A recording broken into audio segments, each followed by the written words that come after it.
Amém? Amém. Glória a Deus. Então o reino dos céus será semelhante a 10 virgens que, tomando as suas lâmpadas, saíram ao encontro do esposo.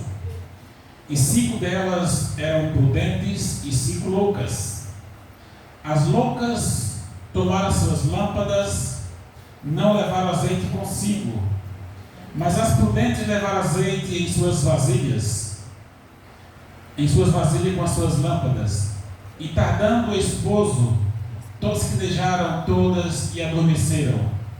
Mas à meia-noite ouviu-se um clamor. Aí vem o esposo saindo ao encontro. Então todas aquelas virgens se levantaram e prepararam as suas lâmpadas. E as loucas disseram às prudentes: dai-nos do vosso azeite, porque a nossa lâmpada se apaga. Mas as prudentes responderam dizendo: não seja o caso de nos falte a nós e a vós. Ide antes ao que o vende e comprai-o para vós. Amém? Glória a Deus. Podeis assentar em nome do Senhor Jesus. Amados, a semana passada eu ministrei dentro deste texto o que levaram as 5 virgens loucas a serem reconhecidas como loucas.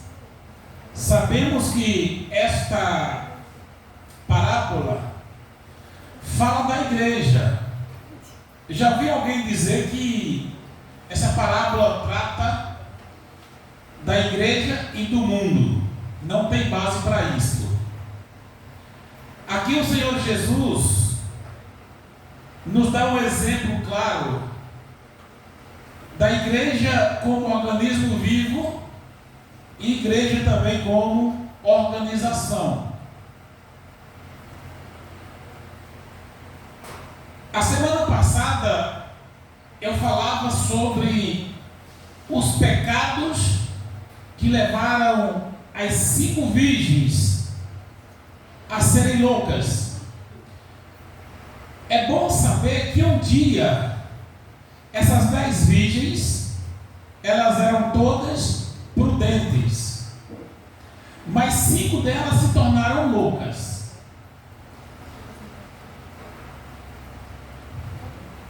Eu não vou falar sobre o arrebatamento da igreja e nem vou falar sobre os pecados que levaram essas virgens a um estado de loucura.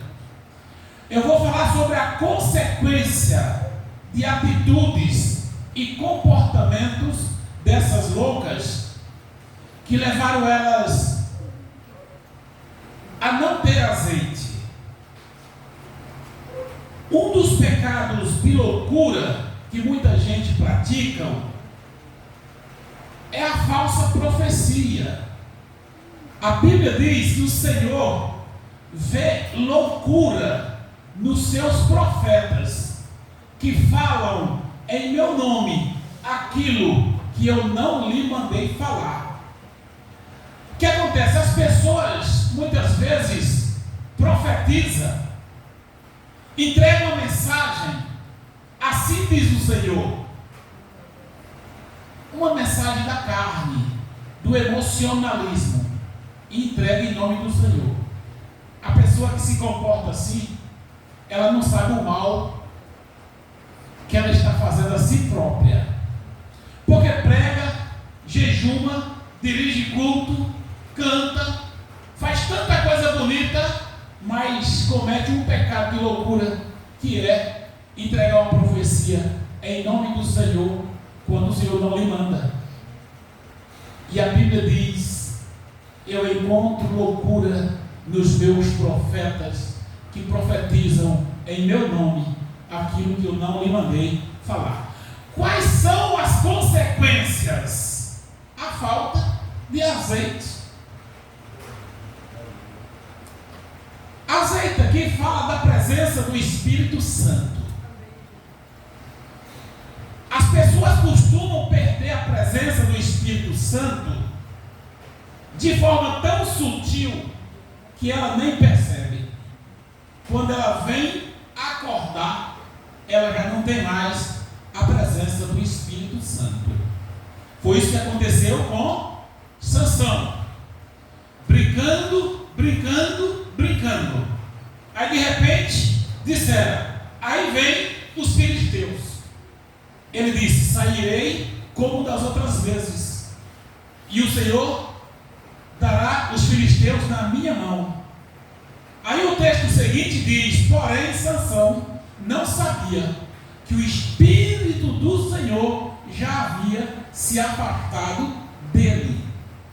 O Espírito Santo, ele vai entristecendo.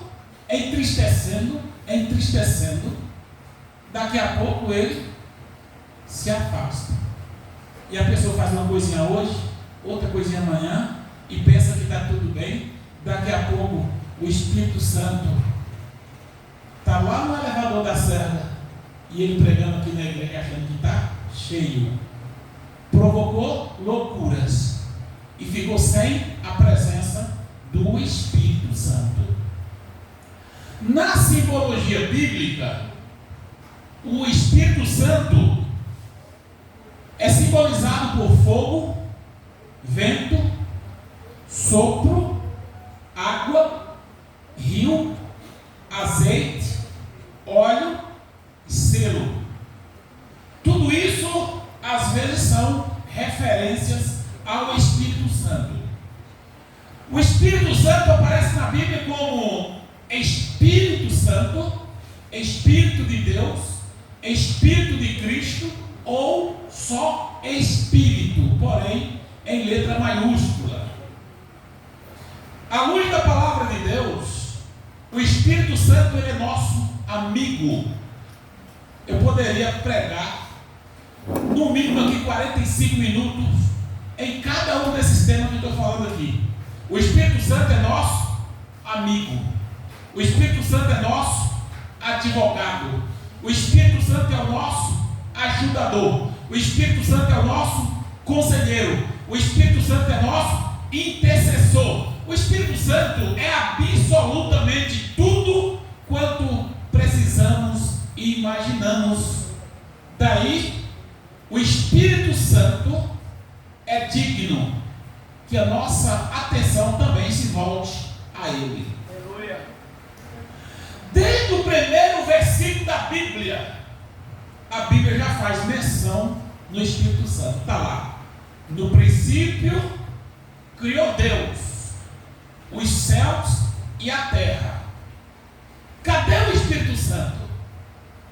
A palavra Deus aqui no original está Elohim.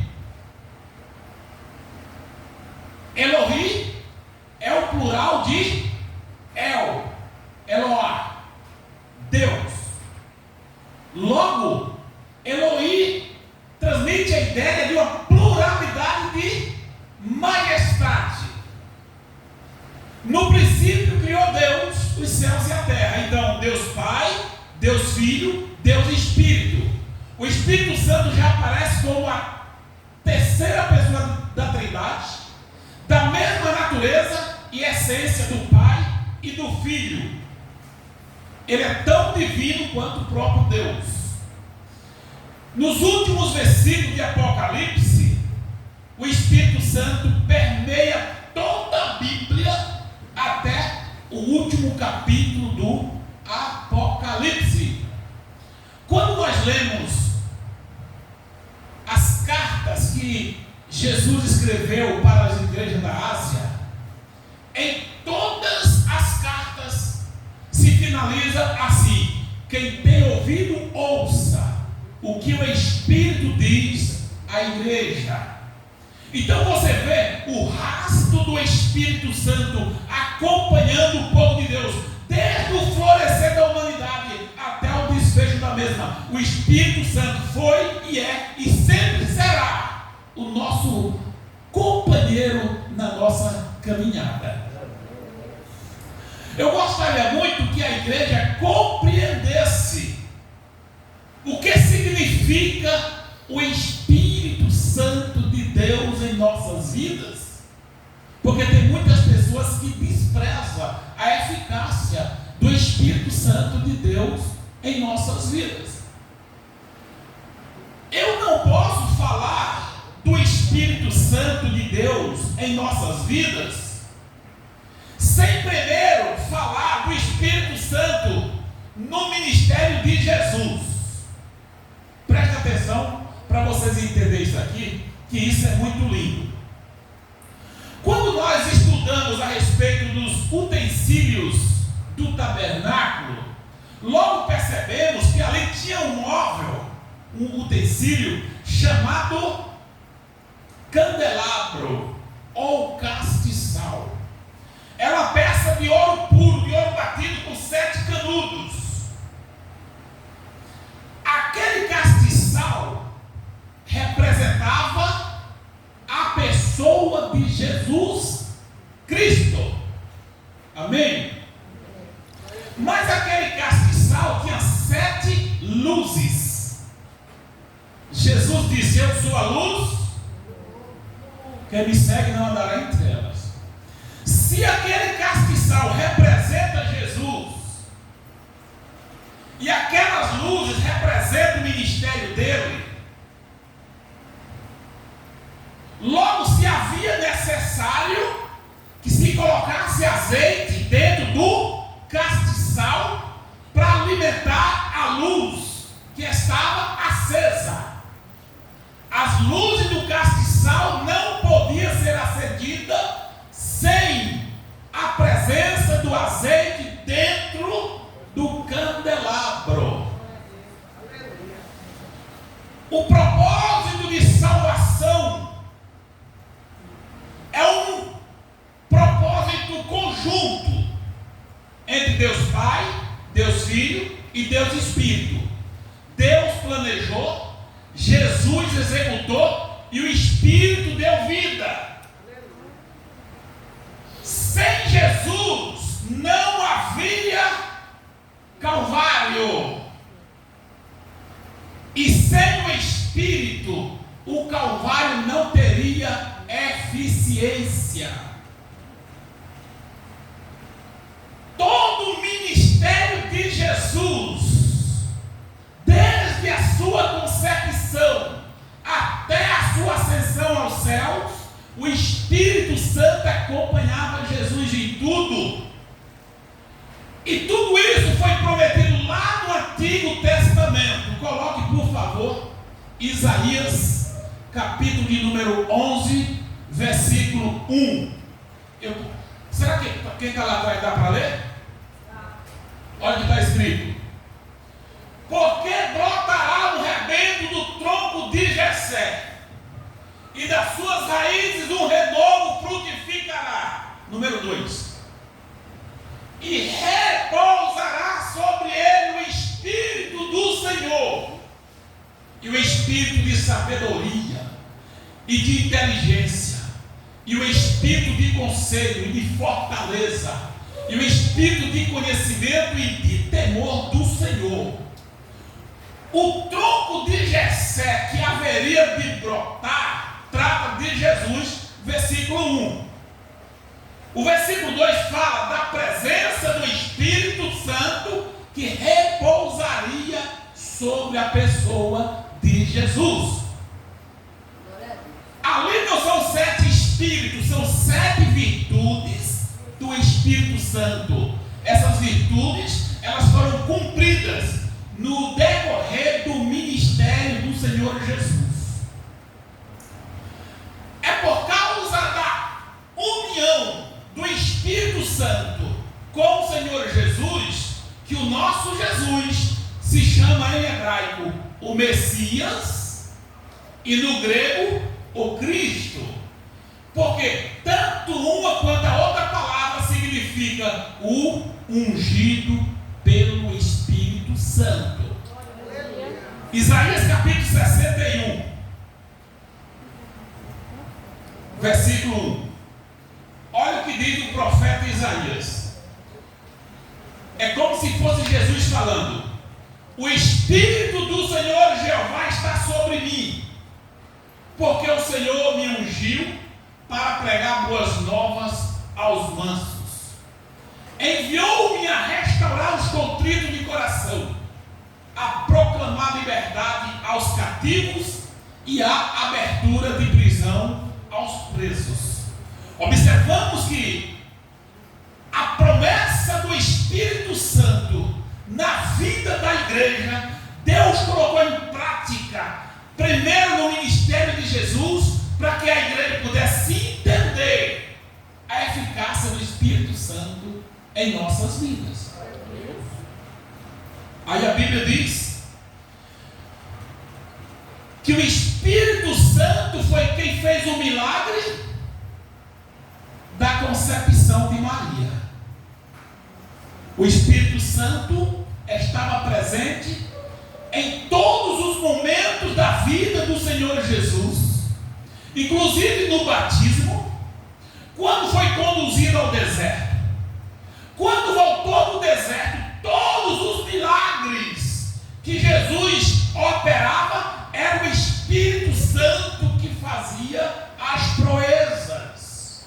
Jesus orava, intercedia, determinava, e o Espírito Santo selava com milagres para a glorificação do nome do Senhor Jesus. Agora, o que Deus fez através do Espírito Santo no ministério de Jesus é o que Deus quer fazer com o Espírito Santo através de nós. Joel capítulo 2, versículo 28. Deus prevê um tempo em que Ele derramaria do seu Espírito sobre o teu povo. Olha o que diz: e há de ser que depois derramarei do meu Espírito sobre toda a carne, e vossos filhos e vossas filhas profetizarão, e os vossos velhos terão sonhos, e os vossos jovens terão visões. Isso aqui se cumpriu em Atos dos Apóstolos, capítulo de número 2, quando Jesus já tinha ascendido aos céus. No 50º dia depois da sua ressurreição, o Espírito Santo veio sobre toda a carne e batizou os fiéis com o Espírito Santo de Deus. Quando o Senhor Jesus, nos dias da sua carne, Ele anunciou aos discípulos que lhes daria da presença do Espírito Santo de Deus. Nós vamos ler João capítulo de número 14, por favor, pode colocar. João 14, versículo 23. Jesus respondeu e disse-lhe: se alguém me ama, guardará a minha palavra, e meu Pai o amará, e viremos para ele, e faremos nele. Observa que a palavra faremos está no plural e não transmite a ideia de uma única pessoa. Esse faremos morada, o Senhor Jesus está dizendo que o Espírito Santo de Deus que habita em nós é o representante legal de Deus e do próprio Cristo em nossas vidas. Ele seria, Jesus está fazendo aqui uma promessa, que Ele faria morada na mente, na alma e no coração daqueles que guardassem a sua palavra. Agora presta atenção, em João 14, versículo 15, olha o que o Senhor Jesus diz, presta atenção. João 14, verso 15. Se me amardes, guardareis os meus mandamentos, e eu rogarei ao Pai, e Ele vos dará outro Consolador, para que fique convosco para sempre, o Espírito da verdade, que o mundo não pode receber, porque não vê, nem conhece, mas vós o conhecereis, conhecereis, porque habitem convosco e está em vós. Você pegou o significado dessas palavras? Preste atenção. Se me amardes, a condição, primeiro, amar o Senhor Jesus. Guardareis os meus mandamentos. É impossível que alguém guarde os mandamentos de Jesus sem que o ame. É tanto que, se você disser a mim que ama o Senhor Jesus, eu vou acreditar se as suas atitudes revelam esse amor. Por quê?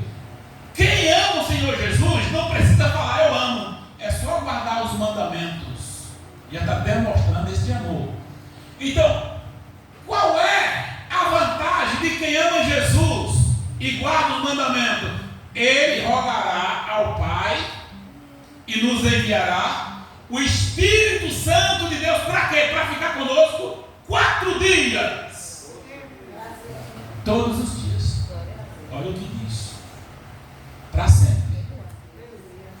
Aí diz: o Espírito Santo, o Espírito da verdade, que o mundo não pode receber. Por que o mundo não pode receber? Porque nem ama e nem guarda. E a condição de receber o Espírito Santo é amando a Jesus e guardando as suas palavras. Aí ele diz: mas vós o conhece. Porque o mundo não pode receber, porque não conhece nem vê. Mas vós recebereis, porque o conhece e habita em vós.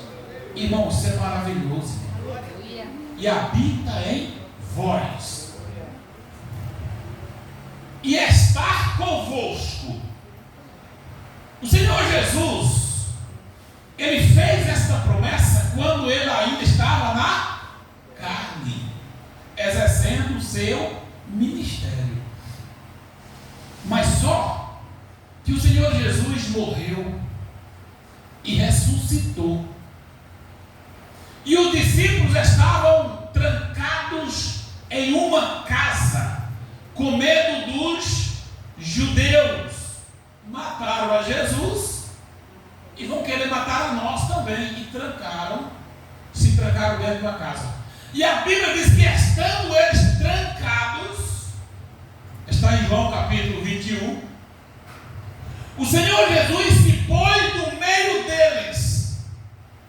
E quando eles viram aquela imagem, eles pensaram que era um fantasma e ficaram assombrados. E Jesus disse: calma, sou eu mesmo. A paz seja convosco. Aí Jesus soprou e disse: ó, recebei do meu Espírito. E assoprou sobre eles.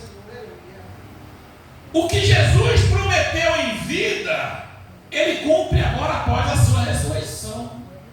As promessas de Jesus não ficam no papel, ela vem para a realidade, ela se torna um fato. Então Ele soprou e os discípulos receberam a presença do Espírito Santo. Sabe o que significa isso? Vem comigo. No Antigo Testamento, a Bíblia diz que Deus levantou 3 classes de pessoas para conduzir a nação: profeta, reis e sacerdote. O profeta era usado pelo Espírito Santo para trazer ao povo a palavra de Deus. O sacerdote era usado pelo Espírito Santo para apresentar a Deus sacrifício em prol do povo. E o rei era usado pelo Espírito Santo para conduzir a nação na obediência e temor do Senhor. Só que o Espírito Santo vinha sobre esses homens, operava uma obra específica e voltava. É o que a teologia chama de ação esporádica do Espírito Santo. Ele vinha, agia, resolvia o problema e voltava de novo. A Bíblia diz que hoje nós somos reino sacerdotal e somos profetas quando pregamos a palavra. Logo o Espírito Santo vem sobre nós, não de forma esporádica, mas permanente. No Antigo Testamento ele vinha, mas hoje ele veio. Está soprando sobre a nossa vida. Aquele sopro de Jesus nos alcançou e trouxe para nós a presença do Espírito que Ele nos prometeu. Ei, parabéns. Você é alvo do amor de Deus. Você é cheio do Espírito Santo. 1 Coríntios, capítulo 3, versículo 16. Olha que coisa linda. Eu estou mandando colocar aqui para vocês acompanhar, mas eu poderia citar pela memória. Não sabeis vós que sois o templo de Deus e que o Espírito de Deus habita em vós? O apóstolo Paulo exorta. O povo estava desanimado, com os comportamentos diferentes, panelinha na igreja, briguinhas, fofoquinhas. Aí o apóstolo Paulo traz à memória do povo que quem tem o Espírito Santo deve ser diferente. Porque se ele é o nosso professor, se ele é o nosso intercessor, se é ele que nos ensina e nós estamos fazendo coisa errada, das duas uma: ou nós estamos aprendendo de um professor errado, ou estamos ignorando o que o Espírito Santo está nos ensinando. Então o apóstolo Paulo diz: não sabeis vós que vós sois o templo do Deus vivo e que o Espírito Santo de Deus habita em vós? Em outras palavras, se o Espírito Santo de Deus habita em vós, por que esse comportamento estranho, como se nunca tivesse conhecido Jesus? O apóstolo Paulo pegou seguro na orelha da igreja. Existe um conceito hoje, pastores, que a igreja avivada é aquelas igrejas que a gente vê muito aí em algumas pontas de rua por aí, todo mundo de branco, que leva o culto até 11, 11h30, não tem hora de parar, e o povo roda e roda e roda e fala umas línguas estranhas que para mim é estranha mesmo. Amado, isso não é avivamento. Você quer ver o que é a igreja cheia do Espírito Santo? O pastor diz assim: amanhã vai ter uma palavra doutrinária aqui, vai haver uma mensagem para doutrinar a igreja, vai ser palavra. Aí a igreja enche. Se isso acontecer, a igreja está avivada. Porque a igreja avivada, ela come palavra. A igreja levada por qualquer vento, ela fica atrás de milagres, de profecias e não sei o que, não sei o que. E a Bíblia diz que os milagres seguirão aos que... Mas tem muitas pessoas que estão seguindo os milagres, estão correndo atrás deles. Isso é falta de visão. Muito bem. O Espírito de Deus habita em vós. Essa é a nossa riqueza em vasos de barro, como diz a palavra do Senhor. Esse patrimônio espiritual que a nossa mente não entende esses valores, deve ser preservado e cultivado. Não devemos nem pensar em abrir mão do Espírito Santo de Deus que está em nós. Esse foi o problema das virgens loucas. Não atentou para o que significava a presença do Espírito Santo. Ela não fez conta do azeite.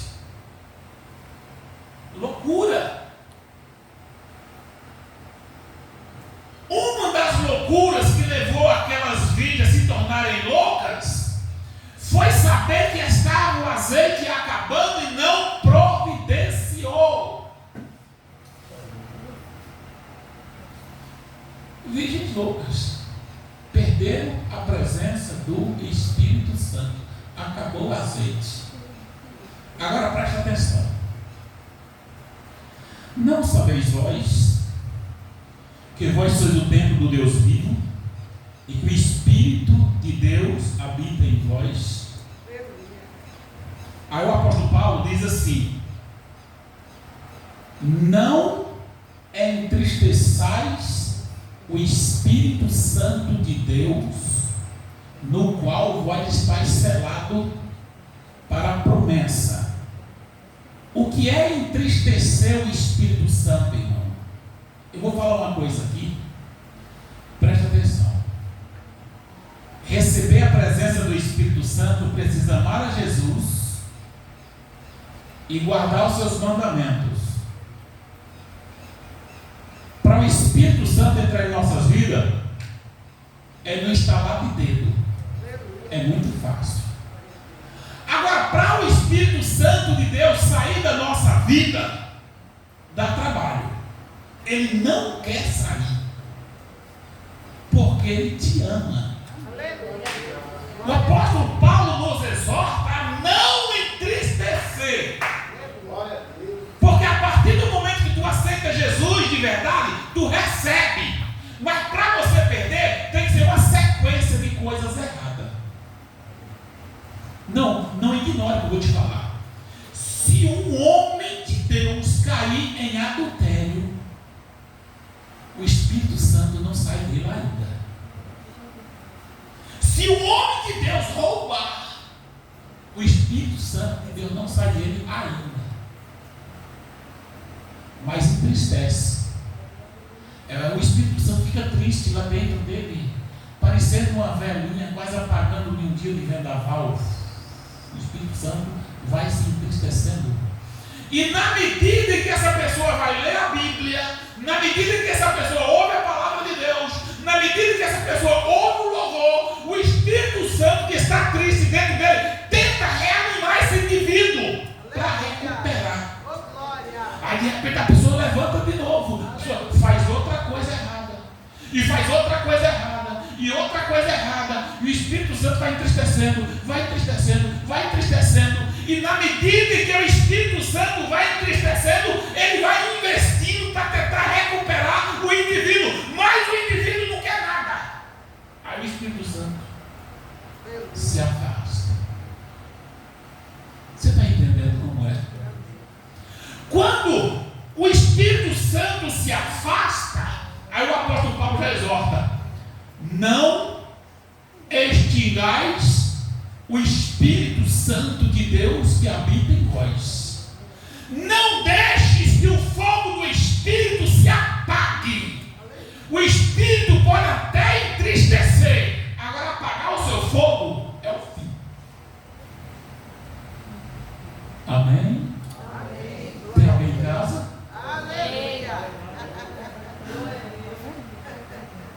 É lindo o amor de Deus. Ele tolera, ele suporta até que pode.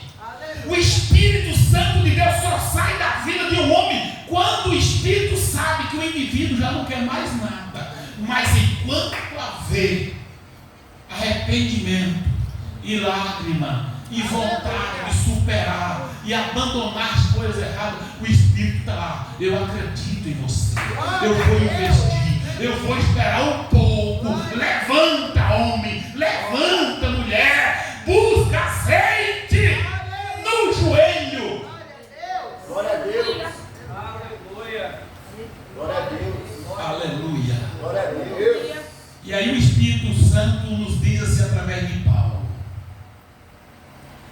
e não vos embriagueis com vinho, mas enchei-vos do Espírito Santo de Deus. Se encha. Glória a Deus. Amados, presta atenção. Já estou encerrando. O Senhor Jesus, antes do Calvário, ele foi para um jardim da oração. no Getsemane da oração. Quando Jesus estava orando, a Bíblia diz que a agonia foi tão grande que, cientificamente comprovado, os vasos sudoríparos se elasteceram e Jesus suou misturado com sangue. Quando Jesus voltou, os discípulos estavam o quê? Dormindo. Tanto Jesus quanto os discípulos foram para o Getsemane da oração. Jesus orava e o discípulo dormia. Jesus foi fazer o que ali? Buscar a presença do Espírito Santo por meio de oração, porque as próximas horas da sua vida seriam cruciais, decisivas. Não seriam fáceis para ele. Não seriam fáceis. Mas Jesus estava ali orando. Getsemane significa lugar de óleo, lugar de azeite. Era ali que se pisava, se espremia a azeitona para tirar o azeite puro. Foi ali que Jesus foi pisado, moído, para nos dar a presença do Espírito Santo. Mas presta atenção uma coisa.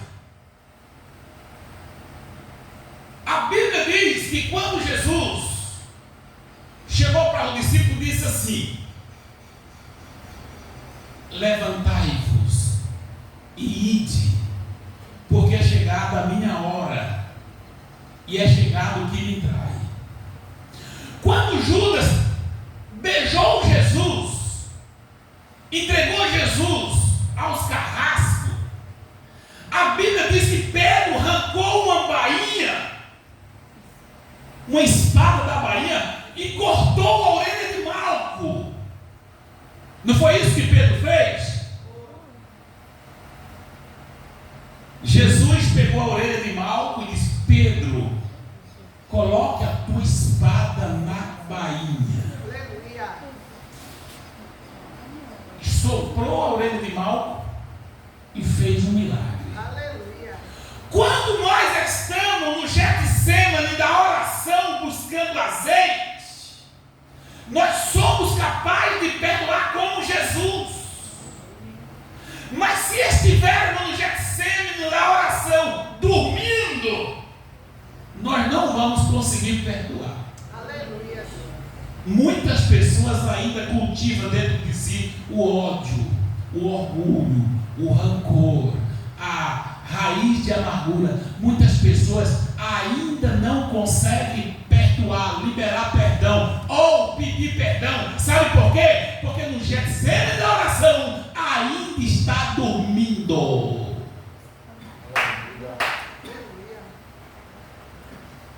A Bíblia diz que antes de Jesus ir para a cruz, ele passou no Getsemane da oração. Aí o Senhor Jesus diz assim: quem quiser vir após mim, negue-se a si mesmo, todos os dias toma a sua cruz e siga-me. Escuta aí, Jesus antes da cruz ele passou aonde? No Getsemane da oração. E por que nós queremos tomar a nossa cruz dormindo no Getsemane da oração? Só suportaremos o peso da cruz se tivermos azeite. Dormindo a gente não vai chegar lá. Agora preste atenção, uma coisa linda. A Bíblia diz que foi no Getsemane quando Jesus morreu na cruz. Houve um terremoto e um carrasco. O centurião que ali estava disse assim: este era verdadeiramente o Filho de Deus. É no Getsemane da oração que nós somos reconhecidos realmente como Filho de Deus. Deus me fez fez trazer esta mensagem para que tu entendas o que o Espírito Santo de Deus significa na tua vida. Eu quero ler só mais um texto para encerrar aqui.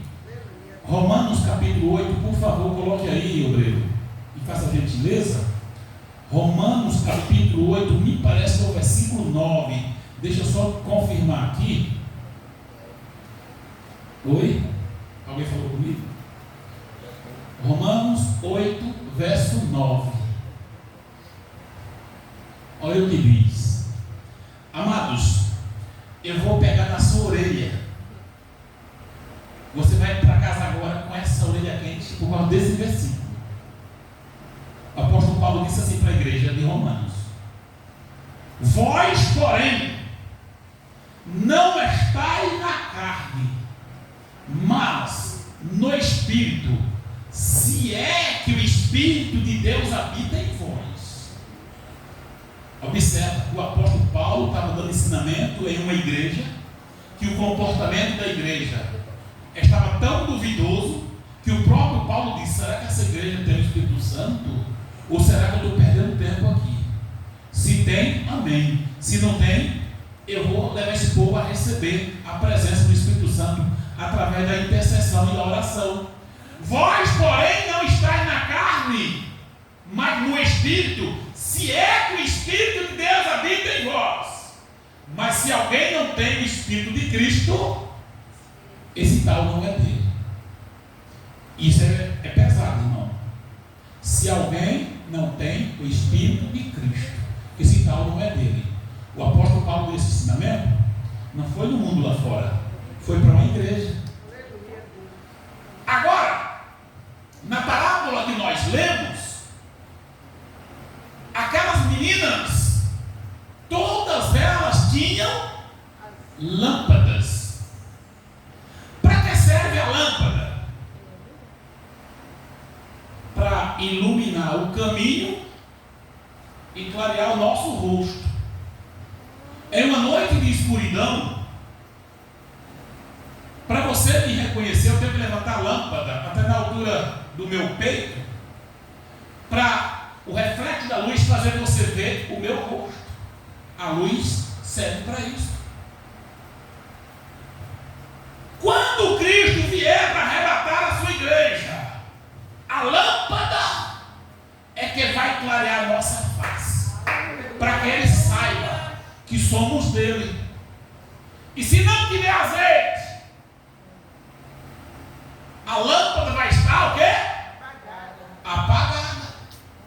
Quando a lâmpada se apaga, o noivo não reconhece, diz: afastai de mim, que eu não te conheço. Não estou nem vendo o teu rosto. Tem azeite aí? Tem azeite aí? Louvado seja o nome do Senhor. Pastor Barbosa.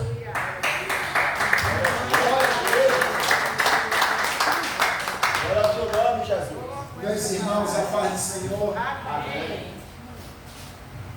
Amanhã, 18.